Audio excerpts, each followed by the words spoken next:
Hello friends, स्वागत करता हूँ आप सबका मेरे इस YouTube channel Hindi English translation पर। दोस्तों, आज हम लोग एक नए पैसेज को हिंदी से इंग्लिश में ट्रांसलेट करना सीखेंगे। दोस्तों, जल्द ही मैं अब इंग्लिश को हिंदी में कैसे ट्रांसलेट करें और न्यूज़पेपर को कैसे पढ़ें, यह भी इस चैनल पर मैं लॉन्च करने जा रहा हूँ। दोस्तों, आप लोग को बता दें कि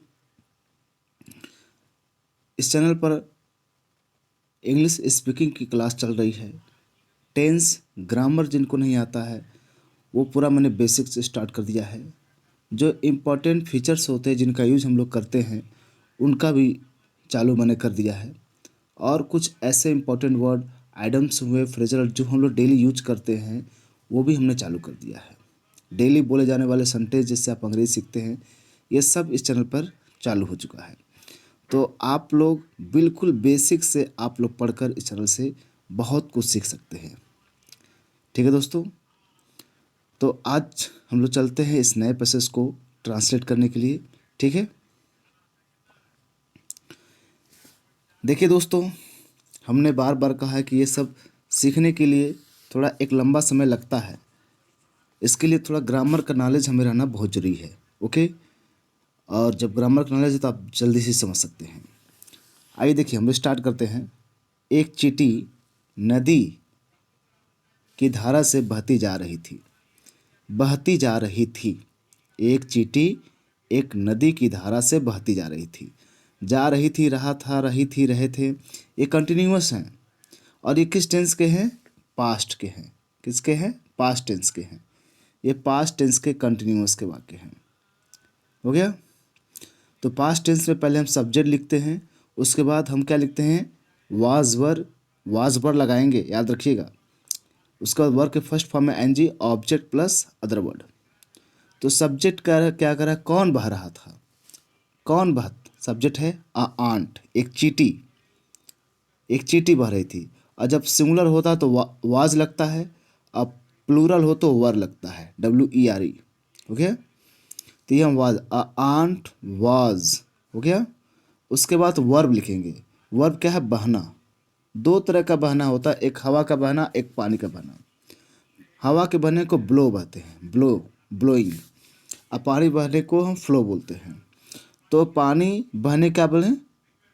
उसकी धारा मतलब नदी की धारा मतलब पानी ना, flowing away, flowing. Ant was flowing away. Away मतलब होता है दूर जाना, यानी बह जाना, यानी धारा में बहती जा रही थी। Ant was flowing away with the stream. With the stream मतलब से, यहाँ से देगा से, किससे? The stream of river. मतलब स्ट्रीम मतलब धारा होता है, ऑफ मतलब का, के मतलब किसके? नदी के। नदी की धारा से बहती जा रही थी। ओके, तो कहेंगे एक आंट वाज फ्लोइंग अवे, मतलब बह रही थी, विद द स्ट्रीम, हो गया, ऑफ द रिवर, नदी की धारा से। हो गया? नदी की धारा से बहती जा रही थी। ओके, फिर देखिए, वह किनारे आने की कोशिश कर रही थी लेकिन आ नहीं पा रही थी। वह किनारे आने की कोशिश कर रही थी लेकिन आ नहीं पा रही थी। इसको हम कैसे बनाएंगे? तो वह आने की, जब छोटे जीव हों, हो गया, तो उनके लिए हम इंट्रोडक्टरी सब्जेक्ट क्या प्रयोग करते हैं? इट लगाते हैं। इट का यूज क्या होता है? मौसम, दिन, महीना के लिए इट यूज होता है। लेकिन जब आपको लगे कि कोई छोटी चीज़ है, निर्जीव है, या फिर ऐसे कोई चीज़ को हम बताने के लिए मौसम, दिन, महीना, किसी वस्तु को निर्देशित करने के लिए इट का प्रयोग करते हैं। और छोटे जीवों के लिए हम इट का इस्तेमाल करते हैं। तो कौन बह रही थी? इट, मतलब चींटी बह रही थी ना, तो इट लगा सकते हैं उसके लिए, प्रोनाउन। हो गया? जो सब्जेक्ट का स्थान प्रयोग होता है प्रोनाउन। तो सिंगुलर थी, it was. It was, it मतलब किसके लिए? चींटी के लिए। वाज, एक ही चींटी, वाज रहेगा। ट्राइंग, कोशिश कर रही थी। ट्राइंग मतलब कोशिश करें। टू रीच, पहुंचने की। हो गया? कहाँ? द बैंक, मतलब किनारे पर, यानी किनारे पर पहुंचने की कोशिश या किनारे पर आने की कोशिश कर रही थी। ओके, किनारे पर आने की कोशिश कर रही थी। बट लेकिन आ नहीं पा रही थी। बट मतलब सब्जेक्ट वही है तो सीधे वही बढ़ा दिया है। बट वॉज अनेबल, अनेबल मतलब होता अयोग्य होना, मतलब किसी चीज़ को ना कर पाना। अनेबल थी क्या करने, टू डू सो, ऐसा करने में, लेकिन वो ऐसा करने में अयोग्य थी, मतलब असमर्थ थी, मतलब वो आ नहीं पा रही थी। ओके, आगे देखिए क्या कहा जा रहा है। एक तोते ने एक पत्ता तोड़कर पानी में डाल दिया। एक तोते ने एक पत्ता तोड़कर पानी में डाल दिया। कौन, तोते ने।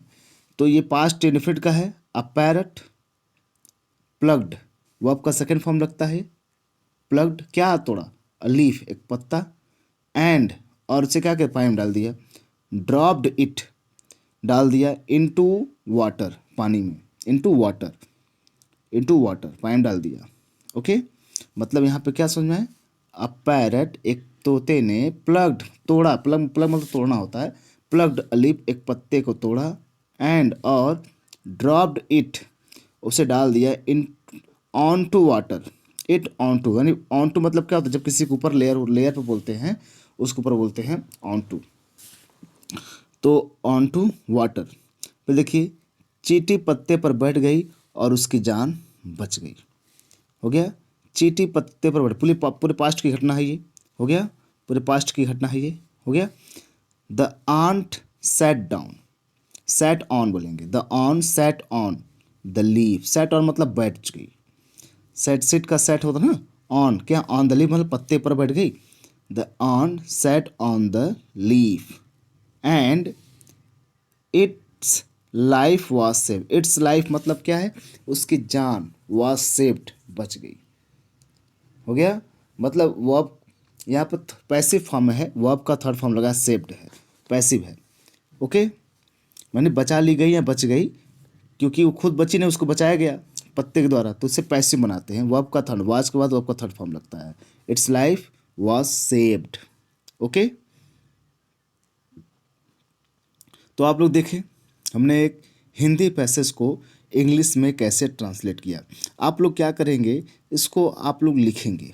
ओके, हिंदी वाले पैसेज को लिखेंगे और इंग्लिश में ट्रांसलेट करने की क्या करेंगे, कोशिश करेंगे। और जैसा दोस्तों मैंने कहा है कि अब आप लोग के इंग्लिश स्पीकिंग हुए, आपके ट्रांसलेशंस हैं, आपके नरेशंस हैं, इन ग्रामर हुए, हाँ, आइडम फ्रेजल वर्ब हुए, वन वर्ड सब्स्टिट्यूशन, ये सब एंटोनिम सिनोनिम सब इस चैनल पे मैं ला रहा हूँ। आप डेली इस चैनल से सीख सकते हैं, अपनी ग्रामर को मजबूत कर सकते हैं, नई चीज़ सीख सकते हैं। डेली आपको 4-5 से वीडियो मिलेंगे, बहुत लंबे नहीं मिलेंगे, ताकि आप लोग बोर ना हो जाओ। इससे छोटे वीडियो मिलेंगे आपको कि आप जितना सीख जाओ।